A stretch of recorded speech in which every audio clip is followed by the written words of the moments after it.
नमस्कार दोस्तों, स्वागत है आपका आज के मुख्य समाचारों में। दोस्तों यहाँ पर आपको देखने को मिलेंगी सुबह से लेकर शाम तक की तमाम बड़ी खबरें मुख्य समाचार ब्रेकिंग न्यूज अपडेट्स के रूप में। तो दोस्तों आप सभी लोगों से रिक्वेस्ट है इस वीडियो को ज़्यादा से ज़्यादा लाइक और शेयर करें।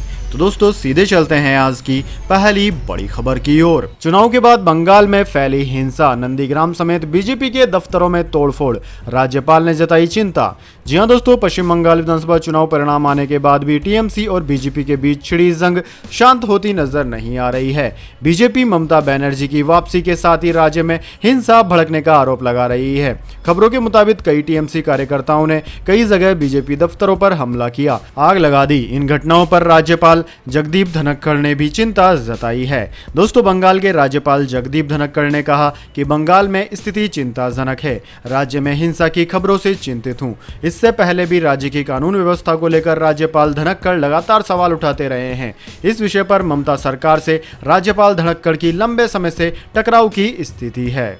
इसके बाद दोस्तों अगली बड़ी खबर, यूपी पंचायत चुनाव, राम की नगरी अयोध्या में भाजपा धराशायी, सपा ने जीती 40 में से 24 सीटें।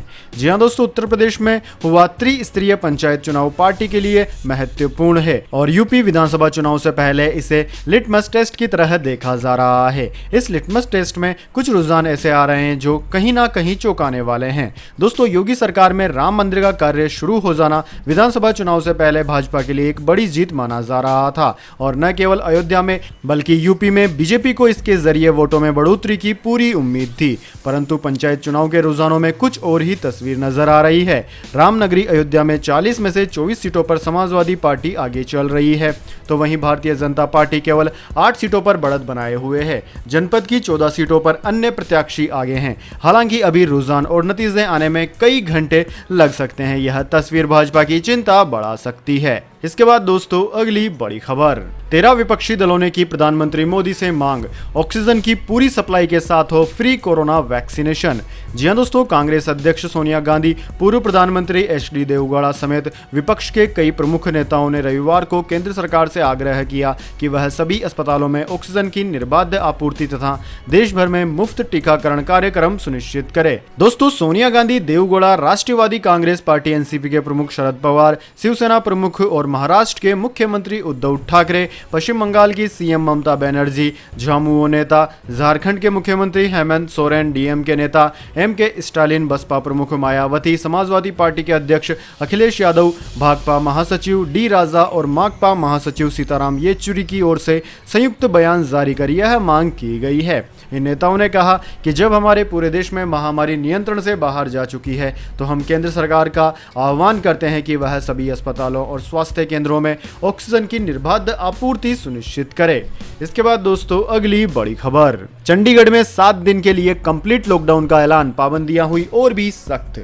जी हां दोस्तों, कोरोना वायरस के तेजी से बढ़ते मामलों को कंट्रोल करने के लिए हरियाणा और पंजाब की तर्ज पर अब चंडीगढ़ में भी 7 दिन के कंप्लीट लॉकडाउन का ऐलान कर दिया गया है। सोमवार को प्रशासक वीपी सिंह बदनौर ने पंजाब राजभवन में कोविड वार रूम मीटिंग के बाद यह फैसला लिया है। नए आदेश के मुताबिक चंडीगढ़ में सभी सरकारी बैंक और ऑफिस 50% क्षमता के साथ काम करेंगे। इसके अलावा सभी प्राइवेट दफ्तरों को यह सुनिश्चित करने के लिए कहा गया है कि उनके वर्कर्स कुछ समय के लिए घर से ही काम करें। नियम अनुसार लॉकडाउन में पब्लिक ट्रांसपोर्ट बंद नहीं होगा और सभी बसें 50% क्षमता के साथ चलाई जा सकेंगी। हालांकि सिनेमा हॉल, जिम, स्पा, बार, स्विमिंग पूल और कोचिंग सेंटर पर पूरी तरह प्रतिबंध रहेगा। इसके बाद दोस्तों अगली बड़ी खबर, ऑक्सीजन की किल्लत पर सुप्रीम कोर्ट ने लिया स्वतः संज्ञान, केंद्र को जल्द से जल्द हालात ठीक करने के दिए निर्देश। जी हां दोस्तों, सुप्रीम कोर्ट ने ऑक्सीजन की किल्लत पर स्वतः संज्ञान लेते हुए केंद्र सरकार को दिशा निर्देश जारी किए हैं। कोर्ट ने अपने आदेश में कहा कि दिल्ली की ऑक्सीजन की आपूर्ति 3 मई की मध्य रात्रि या उससे पहले ठीक कर ली जाए। केंद्र सरकार ऑक्सीजन की सप्लाई की व्यवस्था राज्यों से विचार विमर्श से तैयार करे, साथ ही इमरजेंसी के लिए ऑक्सीजन का बफर स्टॉक तैयार किया जाए और आपातकालीन स्टॉक की लोकेशन को डिसेंट्रलाइज किया जाए। सुप्रीम कोर्ट ने अपने आदेश में कहा कि आपातकालीन स्टॉक को अगले 4 दिनों के भीतर तैयार किया जाना चाहिए और ऐसे इंतजाम किए जाने चाहिए जिससे राज्यों को ऑक्सीजन की आपूर्ति के मौजूदा आवंटन के अलावा इसे दैनिक आधार पर पुनः भरा जा सके। कोर्ट ने केंद्र सरकार से कहा कि वह ऑक्सीजन, कोरोना वैक्सीन की उपलब्धता व मूल्य प्रणाली, आवश्यक दवाएं उचित मूल्य पर मुहैया कराने संबंधी निर्देशों व प्रोटोकॉल का पालन करे और 10 मई को होने वाली अगली सुनवाई में इन सभी मुद्दों का जवाब दाखिल करे। इसके बाद दोस्तों अगली बड़ी खबर, बंगाल फतह के बावजूद ममता को सल रही है नंदीग्राम में हार, चुनाव आयोग से पूछा सवाल। जी हां दोस्तों, पश्चिम बंगाल की मुख्यमंत्री ममता बनर्जी ने राज्य में हिंसा के आरोपों पर पलटवार किया। ममता ने कहा कि उन्हें एक एसएमएस मिला है जिसमें उन्हें एक रिटर्निंग अफसर कह रहा है कि अगर वह रिकाउंटिंग करवाता है तो उसकी जान भी जा सकती है। सीएम ममता बनर्जी ने कहा कि आखिरकार चुनाव आयोग उसके स्पष्ट आरोपों के बावजूद रिकाउंटिंग का आदेश क्यों नहीं दे रहा, ऐसा करके वह किसे लाभ पहुंचाना चाहता है। उन्होंने कहा कि नंदीग्राम के चुनावी रिजल्ट पर वे कोर्ट जरूर जाएंगी। सीएम ने कहा कि जब तक उन्हें लिखित में नहीं मिलता कि ईवीएम में कोई भी टेम्परिंग नहीं हुई है तब तक वे इसकी जांच की मांग पर अड़ी रहेंगी। उन्होंने आरोप लगाया कि बीजेपी ने राज्य में बहुत अत्याचार किए हैं। सेंट्रल पुलिस ने भी लोगों को काफी ज्यादा परेशान किया है। आज भी बीजेपी ने बर्धमान में एक आदमी को मारा है। कुछ बिहार में भी बहुत अत्याचार चल रहा है। हमें पता है कि वहां के एसपी का डायरेक्ट कनेक्शन केंद्र के साथ है। इसके बाद दोस्तों अगली बड़ी खबर, गूगल के सीईओ सुंदर पिचाई बोले अभी भारत में कोरोना का सबसे बुरा दौर आना है बाकी। जी हां दोस्तों, भारत में कोरोना की स्थिति को लेकर वैश्विक स्तर पर चर्चा जारी है। इसी बीच गूगल के सीईओ सुंदर पिचाई ने कहा कि अभी भारत में कोरोना का सबसे बुरा दौर आना बाकी है। दरअसल दोस्तों, न्यूज चैनल CNN के साथ बातचीत में उन्होंने कहा कि भारत में इस वक्त हालात हृदय विदारक हैं। सुंदर पिचाई ने इंटरव्यू के दौरान कोरोना के भयावह दौर में अमेरिका की तरफ से भारत को दी जा रही मदद की चर्चा की। उन्होंने कहा कि यह देखना सुखद है कि राष्ट्रपति जो बाइडेन और विदेश मंत्री एंटनी ब्लिंकन भारत के हालात पर ध्यान दे रहे हैं। जब उनसे पूछा गया कि आपकी कंपनी इस वक्त भारत के सपोर्ट के लिए क्या कर रही है तो पिचाई ने जवाब दिया कि हमारा सबसे बड़ा फोकस लोगों के बीच सही जानकारी पहुंचाने का है। इसके बाद दोस्तों अगली बड़ी खबर, कोरोना वैक्सीन की किल्लत पर आधार पूनावाला का बड़ा बयान, जुलाई से पहले हालात सामान्य होने की उम्मीद नहीं। जी हां दोस्तों, अस्पतालों में बेड और ऑक्सीजन की किल्लत के बाद अब देश कोरोना वैक्सीन की कमी से जूझ रहा है। कई राज्यों में टीकों के अभाव में 18+ वालों का वैक्सीनेशन शुरू नहीं हो सका है। ऐसे में सबकी जुबान पर केवल एक ही सवाल है कि आखिर वैक्सीन की किल्लत कब दूर होगी। सीरम इंस्टीट्यूट के सीईओ आधार पूनावाला का इस संबंध में कहना है कि भारत को अगले कुछ महीनों तक वैक्सीन की कमी का सामना करना पड़ सकता है। आधार पूनावाला ने कहा कि 10 करोड़ वैक्सीन निर्माण की क्षमता जुलाई से पहले नहीं बढ़ने वाली। दोस्तों आपकी जानकारी के लिए बता दें, मौजूदा वक्त में 6 से 7 करोड़ वैक्सीन का उत्पादन हो रहा है। फाइनेंशियल टाइम्स को दिए एक इंटरव्यू में पूनावाला ने कहा कि सीरम इंस्टीट्यूट ने ऑर्डर की कमी के कारण पहले क्षमता का विस्तार नहीं किया था, लिहाजा वैक्सीन की कमी का संकट जुलाई तक जारी रह सकता है। इसके बाद दोस्तों अगली बड़ी खबर, स्पुतनिक वी का प्रोडक्शन बढ़ाने के लिए रूस ने किया चीन कंपनी का रुख, 2.6 करोड़ डोज का करार। जी हां दोस्तों, भारत में कोरोना वायरस की बहावह दूसरी लहर के बीच रूस ने अपनी वैक्सीन का प्रोडक्शन बढ़ाने के लिए चीन का रुख किया है। वैश्विक समाचार एजेंसी AP की रिपोर्ट के मुताबिक बीते कुछ हफ्तों के दौरान रूस ने कई चीनी कंपनियों के साथ 2.6 करोड़ डोज वैक्सीन उत्पादन का करार किया है। कहा जा रहा है कि इस निर्णय के साथ ही रूस अब तेजी से लैटिन अमेरिका, मध्य पूर्व अफ्रीका में ऑर्डर को पूरा कर पाएगा। दोस्तों आपकी जानकारी के लिए बता दें, अगस्त 2020 में सबसे पहले रूस ने कोरोना वैक्सीन बनाने की घोषणा कर दी थी। इस वैक्सीन का नाम स्पुतनिक वी रखा गया। शुरुआत में इसके ट्रायल डेटा को लेकर वैश्विक स्तर पर चिंता जाहिर की गई थी, लेकिन कुछ समय पहले ब्रिटिश मेडिकल जर्नल लीसेंट ने इस वैक्सीन के डेटा पर स्टडी पब्लिश की। स्टडी में बताया गया कि इस वैक्सीन का एफिकेसी रेट 91% है और बड़े स्तर पर इस्तेमाल के दौरान सामने आया कि वैक्सीन पूरी तरह से सेफ है।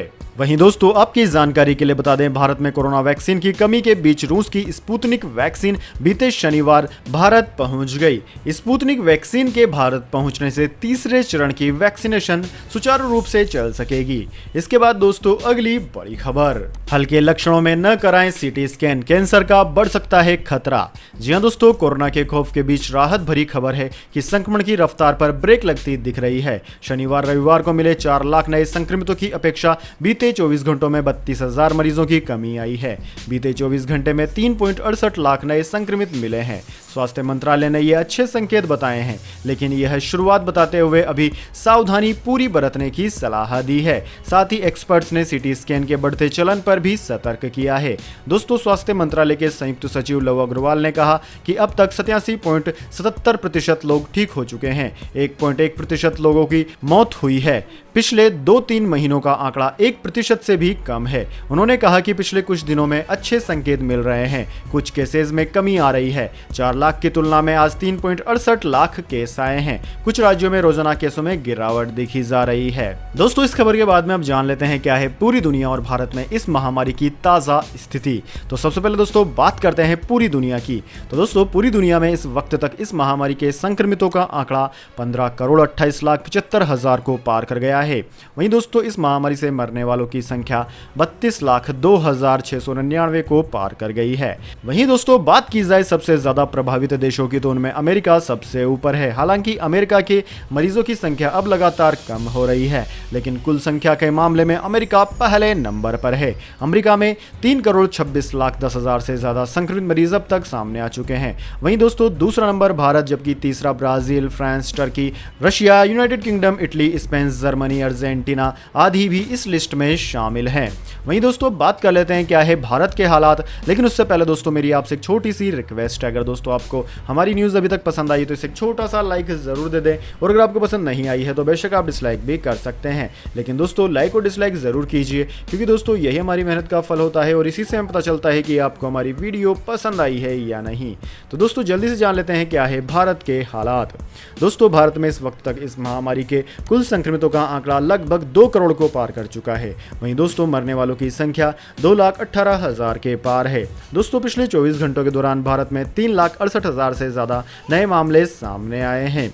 भारत में सर्वाधिक प्रभावित राज्यों की बात की जाए तो उनमें महाराष्ट्र अव्वल है। महाराष्ट्र में 47 लाख से ज्यादा मामले सामने अब तक आ चुके हैं। वहीं दोस्तों, महाराष्ट्र के बाद में केरला, कर्नाटक, उत्तर प्रदेश, तमिलनाडु, दिल्ली, आंध्र प्रदेश, वेस्ट बंगाल, छत्तीसगढ़, राजस्थान आदि राज्यों का नाम आता है। इसके बाद दोस्तों अगली बड़ी खबर, आईपीएल 2021 में हुई कोरोना की एंट्री, इस गलती से टूर्नामेंट रद्द होने का है खतरा।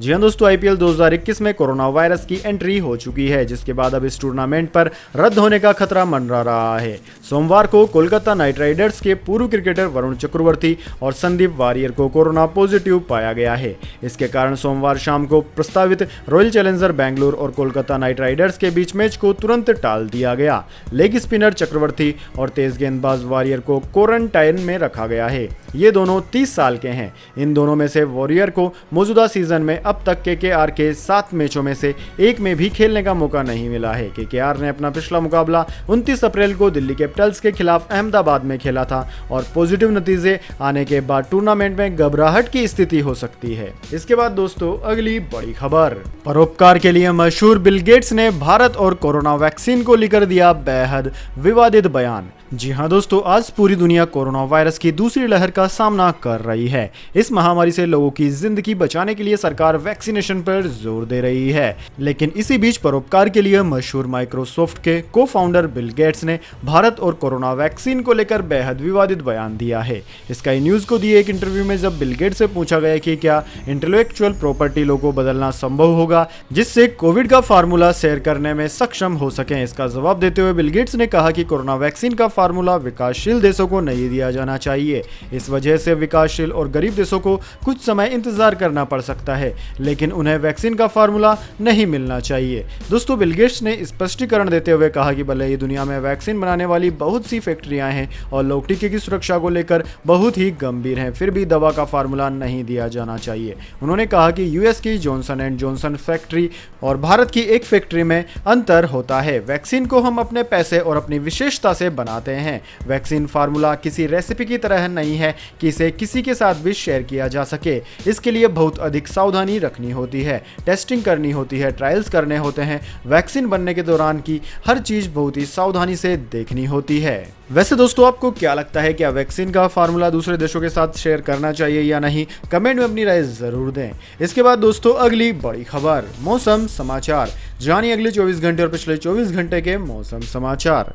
तो दोस्तों सबसे पहले बात कर लेते हैं बीते 24 घंटों की। दोस्तों बीते 24 घंटों के दौरान देश के अधिकांश हिस्सों में प्री मानसून की गतिविधियां तेज हो गई है। असम, मेघालय, अंडमान व निकोबार द्वीप समूह के कुछ हिस्सों तथा विदर्भ के 1-2 जिलों में हल्की से मध्यम बारिश के साथ 1-2 स्थानों पर वर्षा हुई है। केरल, तमिलनाडु, कर्नाटक, मध्य महाराष्ट्र, मराठवाड़ा, मध्य प्रदेश के कई हिस्सों, झारखंड के पूर्वी हिस्सों, पूर्वोत्तर भारत के बाकी हिस्सों, हिमाचल प्रदेश, उत्तराखंड और उत्तर प्रदेश के कुछ हिस्सों में हल्की से मध्यम बारिश हुई है। राजस्थान के कई स्थानों पर हल्की बारिश के साथ धूल भरी आंधी देखी गई, जबकि पंजाब और हरियाणा के 1-2 जिलों में हल्की बारिश के साथ साथ हल्की आंधी भी देखी गई है। इसके अलावा दोस्तों मध्य प्रदेश, विदर्भ, दक्षिण पूर्वी उत्तर प्रदेश और उत्तर पूर्व भारत में तापमान 3 से 4 डिग्री तक गिर गया।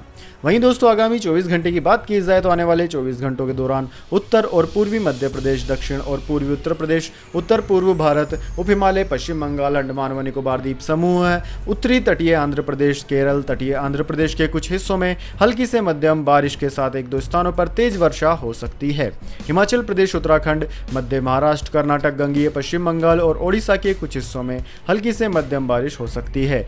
बिहार, झारखंड, छत्तीसगढ़, रायलसीमा और तमिलनाडु में हल्की बारिश होने की संभावना है।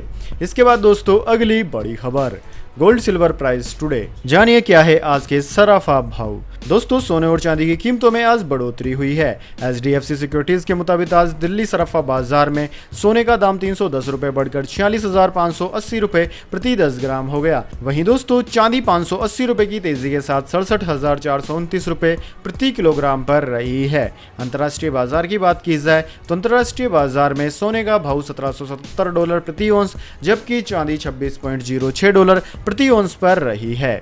इसके बाद दोस्तों अगली बड़ी खबर, पंडित को थप्पड़ मारकर शादी रुकवाना पड़ा, डीएम को भारी पद से हटाया गया। जी हां दोस्तों, पश्चिमी त्रिपुरा जिले के डीएम शैलेश कुमार यादव को एक मैरिज हॉल में घुसकर दूल्हे, पंडित और शादी में शामिल अन्य मेहमानों के साथ अभद्र व्यवहार करने का खामियाजा उठाना पड़ा है। जिला अधिकारी को उनके आग्रह के बाद पद से मुक्त कर दिया गया है। दरअसल दोस्तों उन्होंने कोविड-19 प्रोटोकॉल को लागू कराने के दौरान जबरन शादी समारोह रुकवा दिया था।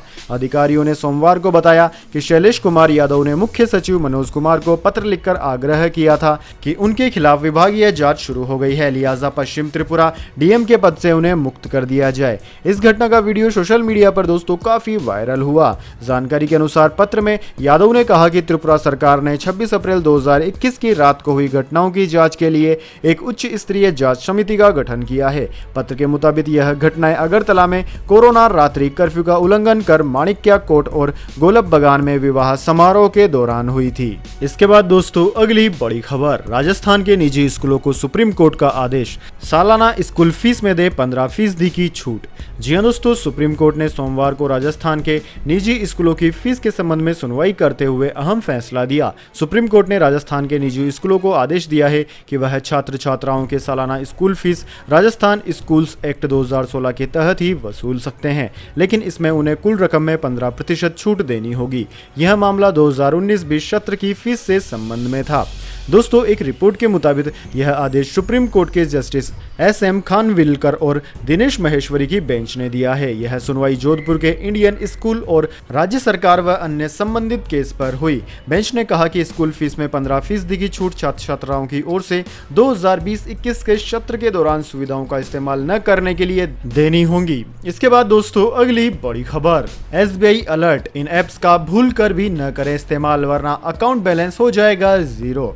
जी हां दोस्तों, बैंक ने ट्वीट करते हुए कहा है कि हम अपने ग्राहकों से आग्रह करते हैं कि वे अपने बैंकिंग विवरणों की जानकारी किसी के साथ साझा न करें और ना ही किसी को फोन या फिर कंप्यूटर के माध्यम से अपने बैंक खाते तक पहुंचने दें। सतर्क रहें, सुरक्षित रहें। अगर आप कोई आपातकालीन फंड ट्रांसफर करना चाहते हैं तो हमारे डिजिटल बैंक ऐप योनो और भीम की सेवाओं का घर बैठे इस्तेमाल करके कर सकते हैं। दरअसल दोस्तों कोरोना काल में बैंक फ्रॉड के मामलों में लगातार तेजी आ रही है। लोगों को चूना लगाने के लिए ठग आए दिन दिन नए नए तरीके अपनाते रहते हैं। फेक मनी ट्रांसफर ऐप और फेक बैंक अधिकारी बनकर कॉल कर रहे हैं। इसी को देखते हुए एसबीआई ने अपने ग्राहकों से एसएमएस, ईमेल व सोशल मीडिया के जरिए फेक कॉल से सावधान रहने के लिए कहा है। तो दोस्तों यह थी आज की तमाम बड़ी खबरें। इसके बाद दोस्तों बारी आती है आज के माइंड क्विज क्वेश्चन की। जी हाँ दोस्तों, एक आसान सवाल का जवाब देकर आप जीत सकते हैं एक अमेजिंग सरप्राइज गिफ्ट हमारे यूट्यूब चैनल की ओर से।